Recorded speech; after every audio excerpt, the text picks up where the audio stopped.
Hey guys, so it is the day of the Laini Taylor event. I'm about to set off to go to Liverpool. I have the audiobook for Sadie set up on script. I've decided to DNF American Psycho and just move on to something else. So for the Witchathon, this will be the spooky horror thriller book, and I can get most of it done in my drive to and from Liverpool today, and then I'll finish off the last little bit at work during the week. So I'm heading to Liverpool. I'm going to meet up with Ryan. It's going to be fun. I'm taking you with me, but for now, that's all I've got, and I'll check in with you when I get there.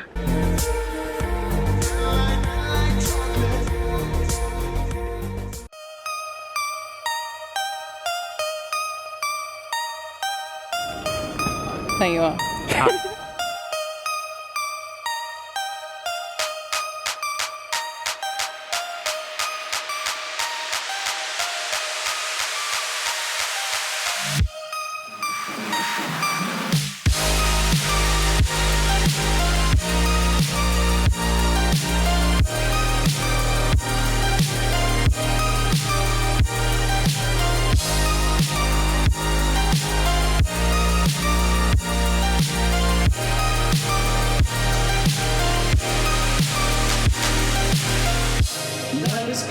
But your heart's colder.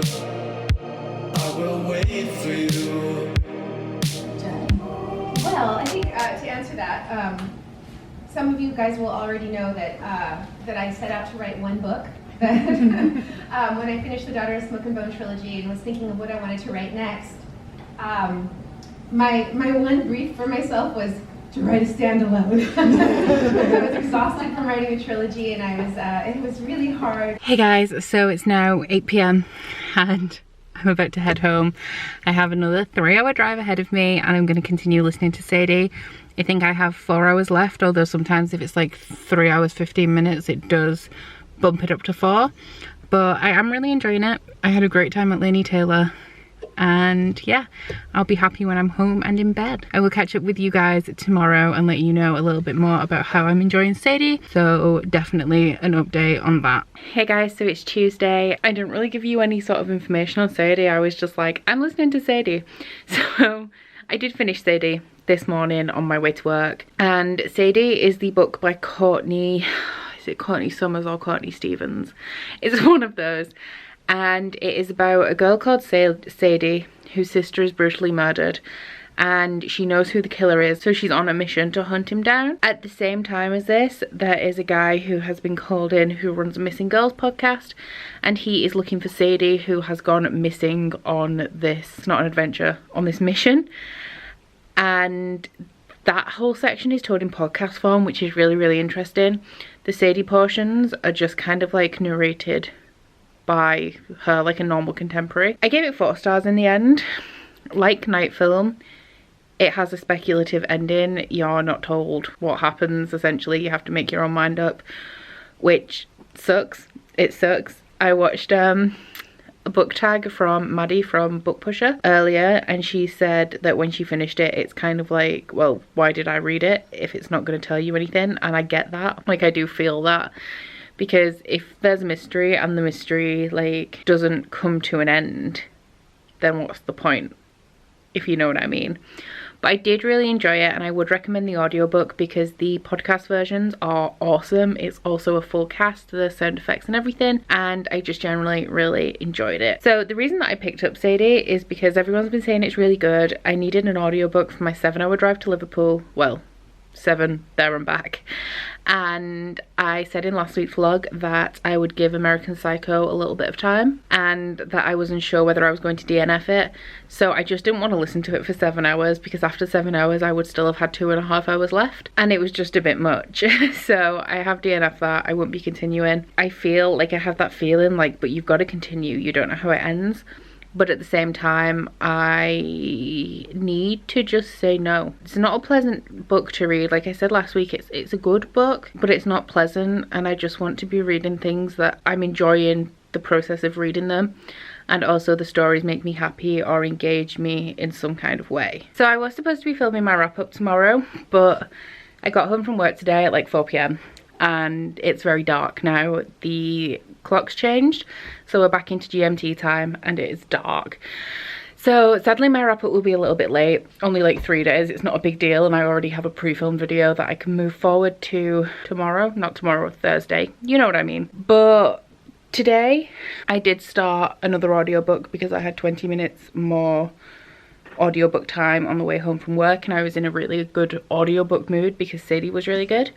So I started Dancing in My Nuddy Pants by Louise Renison. This is the 4th book in the Georgia Nicholson series, and I really enjoy these audiobooks because they're really short, which is what I need, because on a typical week when I'm not being insane and driving to Liverpool, I have around an hour and 20 minutes that I dedicate to audiobook. Essentially I drive an hour and 20 minutes a week, aside from like 5 minutes each way to the gym. So I like them because they're short, so it'll only take me a couple of weeks to read them.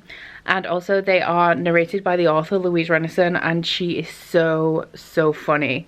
So I'm going to try actually and see if I can finish this tomorrow and get it into my October wrap up, because it is also perfect for the challenge for the Witchathon to read a book that makes you feel all warm and happy, because these books are so nostalgic for me and they're also hilarious. I'm not sure if they stand up to the test of time in the like sort of realms of what's appropriate, but they are really funny and I still absolutely love them. So I'm hoping to get that done for that challenge, and the rest of the evening and maybe tomorrow evening as well, I am going to be reading Furyborn because I only have 150 pages left and I don't really want to carry it through over another month, because the only reason that I'm not reading this is because I started Tower of Dawn. But now that I've DNF'd American Psycho, if I finish this as well, I'm only going to have, this is upside, no it's not, oh wow, it really looked upside down. I'm only going to have Tower of Dawn outstanding, and then Dancing in My Nuddy Pants, which I know that I'm going to finish both of them, and I'm going to keep my currently reading down after that. So I'm excited to have this done with October and put all of that currently reading a million books stress behind me. So I'm going to cook dinner, dinner's in the oven, and then I'm going to do the dishes, and then I'm going to light a bunch of candles, and I'm going to read this book, and I will use it for the challenge to read a book by candlelight. I'm not going to actually read by candlelight, but I am going to surround myself with some lovely smelling candles and read this book. It's sad because I have a lot of criticisms with this book. As you can see, there's a lot of tabs, but I also enjoy it, and I'm sad that the reading experience of this has been so disjointed, because when it comes to rating a book that I've had such like a disjointed reading experience with, I find it harder to sort of give a solid rating. I'll let you know how this goes. There will also be a book diary on this, so if I finish it tonight, then the book diary could be up this Friday, which will be good.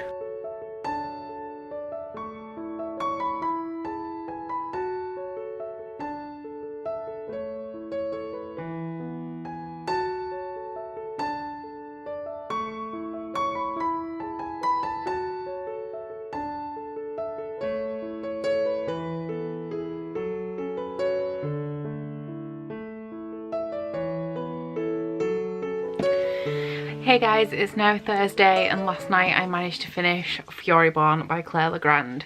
I haven't rated this yet, and the reason is that I want to edit the book diary I've been working on, because reading this book has been such a disjointed experience. I want to kind of like review everything that I've said in the book diary before I settle on my final thoughts. Definitely have a lot of issues with it. I think that any sort of action scene is very badly written, but the plot was compelling. Saying that, when I reached the end of it, I felt like the overall book as a whole, not a lot happened. In the prologue, you start with Riel, who is the oldest queen, the queen from 1,000 years ago, and she's giving birth and she gives a baby away. Then you skip 2 years to her present day, so still 1,000 years ago, but 2 years after the prologue. So I thought that Riel's storyline would take us up to the prologue, but it doesn't. And the story, like, I was hoping that Riel's story wouldn't be in the next book, because I found hers a lot more boring than I found Eliana's, and that continues in the next book. So I have very mixed feelings. If I went on an enjoyment rating, I could probably rate this a 4 stars, which is how I normally rate books. If I went on a critical rating, I could give this a 2 stars, because I have a lot of problems with it. So I think I'm probably going to settle somewhere around a 3.5, although I don't like to give half-star ratings. too frequently. For those of you that don't know, because I haven't explained it in this vlog, but this follows two queens who are separated by 1,000 years, but a prophecy ties them together. It's this fantasy world where angels existed and humans warred with them and built a gate, but the angels are breaking through the great gate. And there was a prophecy that two queens would rise, one queen of blood and one queen of light, who are like kind of nicknamed the Sun Queen and the Blood Queen. And when they did, one would have the power to save them all and one would have the power to destroy the world. So you follow two girls who are obviously the Blood Queen and the Sun Queen. However, there's 1,000 years separating them. So very mixed feelings on this one. I will probably edit my book diary before the end of the week and then I can give you a final sort of feeling on this. I am technically supposed to be editing it today, but I don't want to. I'm not in an editing mood. So I'll skip it and probably post it next week. Also, if you can hear chirping, Rosie's like asleep on my knee. So it's her. I also have some book mail for you guys. And this is, oh, I didn't notice that before. It has a cute little key sticker seal in it, which is cute. So I don't have any scissors and I don't want to rip the key seal. Yeah, alright, well, we'll see how we go. Okay, we're in. That was like super easy to rip. So I already know what this is. It's from Titan Books. And one of the publicists over at Titan posted on Twitter at some point that there were review copies of this book available. And if anybody wanted one, to DM her. So I thought, I had a look actually, and Titan Books are an interesting publishing house. They do all of the video game novelizations, which is interesting, as well as quite a few books by this author of this book. But the book that I requested was The Dark Vault by V. Schwab. This is the bind up of, what's the series called? The Archived. This is the bind up of the Archive series. I'm not sure if it's actually published. I think it was out of print and now they've bound it up. This cover is just beautiful.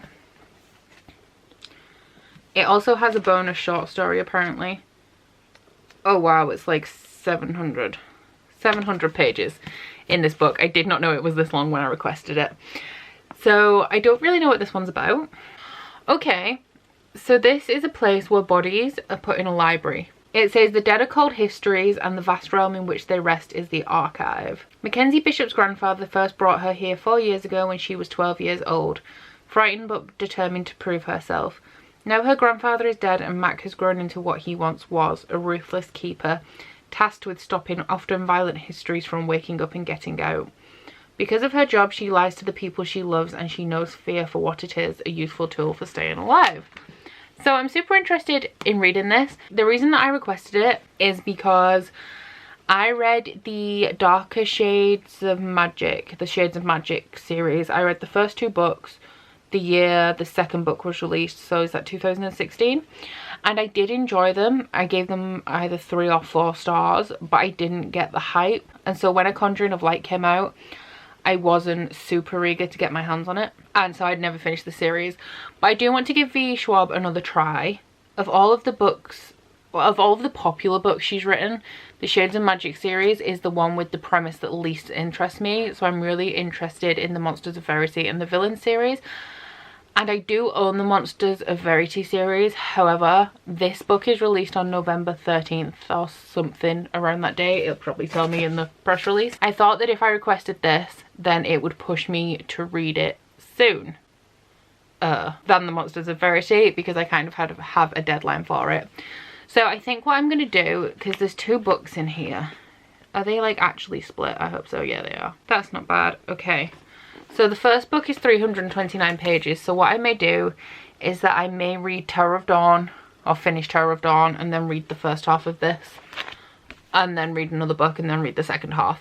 But we'll see how it goes. Thank you very much, Titan Books, for providing me with this lovely, lovely book. And then the only other thing I really have to say is that last week I was talking about how my currently reading was just out of hand.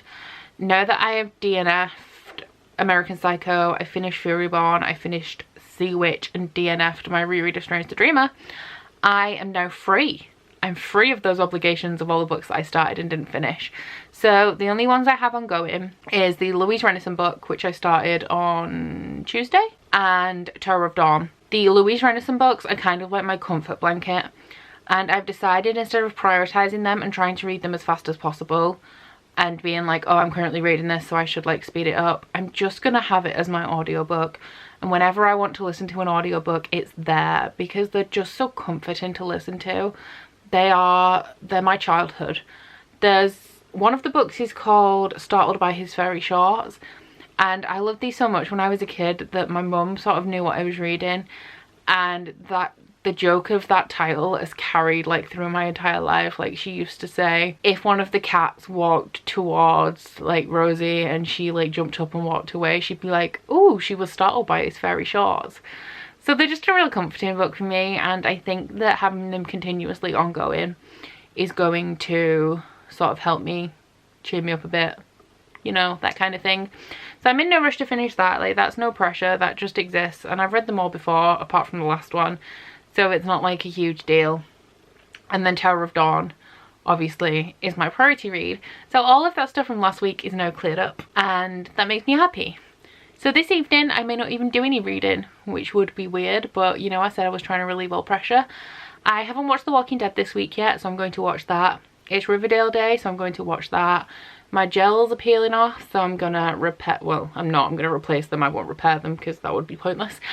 And I also want to continue setting up my bullet journal pages for November. So I'm gonna go do all that. I'm gonna get a shower first, make myself feel all nice and clean and sparkly. It's also clean pajama day, which is always exciting. And I'll catch up with you guys later. If ever in your life you find out that you have a clingy meerkat, this is the perfect way to handle it and still go about your day.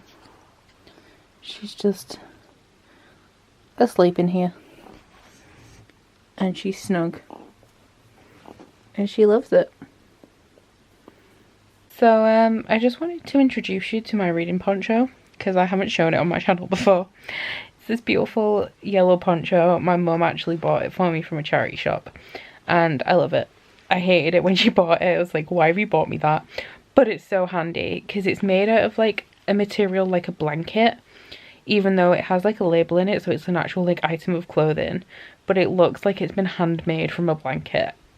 And it's just so good because when I'm reading in bed in winter, the heating goes off sometime. I think it's like 9 o'clock at night it goes off, so it's quite cold. And if you're reading, you have to have the top of your body out of the covers so that you can hold your book. But if you have a reading poncho, then your shoulders are all nice and warm and cozy, and you just have to have one hand out. And then because it's like blankety, you can like blanket it around you and just have this one hand out. And yeah, I love it so much. I obviously don't film my usual videos in it because it would be weird if I was just wearing this big orangey brown poncho. But now that I do vlogs, this is the first time I've had it on since the weather's gone cold again. So I thought I'd show you one of my essential reading items. I don't really have much of a reading update. I'm on page 264 of Tower of Dawn, so I've read about 100 pages in the last 2 days, which is good. I decided not to go to the gym this evening, which it's difficult because I did it for my mental health because I just wanted to sit and read and be cozy, which is what I've done. But then going to the gym also improves my mental health, so you could argue against it that way. But I don't regret my decision. I'm happy. I'm having a nice evening. Back to reading, see if I can get to page 300 today. And yeah, we'll see what the night brings. The glitch in your eyes pulled me under, but I will wait for you. There's nothing left for me to do than run and act myself a fool. No point in trusting anyone. Oh, is that video? Yeah. Hello. We're at a bonfire. Oh, there we go. Your eyes are turning, steal me up. Never thought that it could be this rough. No point in trusting anyone.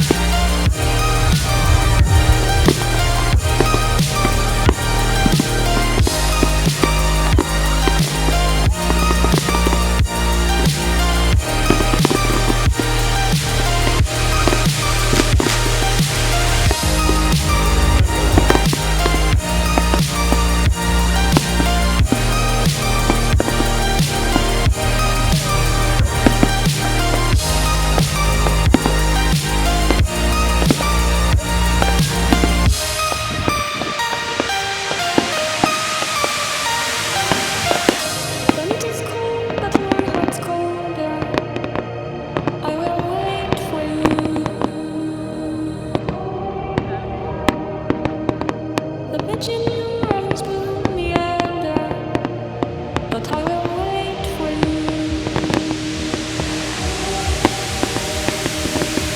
There's nothing left for me to do. I'm running like myself a fool. No point in trusting anyone. Your eyes of diamonds keep me up. Never thought that it could be this rough. No point in trusting anyone.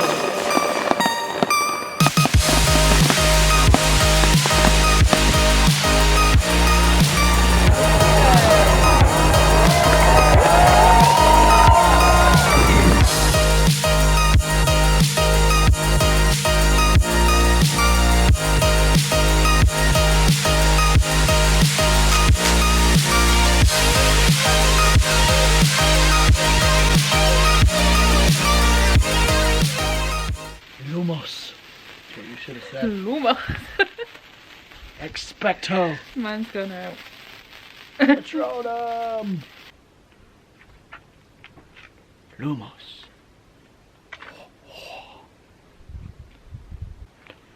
One chooses the wizard, Mr. Potter. What are you doing? The one chooses the wizard, Mr. Potter. That is the scariest thing I've ever seen. What, yourself? You wait, just so, well, you'll see later, but.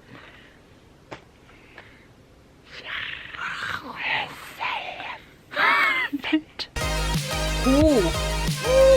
Ooh. Oh my god, Slytherin versus Gryffindor.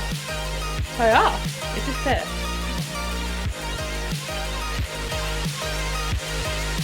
When I come in a Coldplay music video, Light it.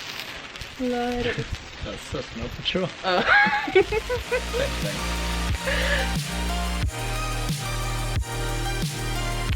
Hey guys, so I thought I'd just check in with where I'm up to reading before I sign out of this vlog.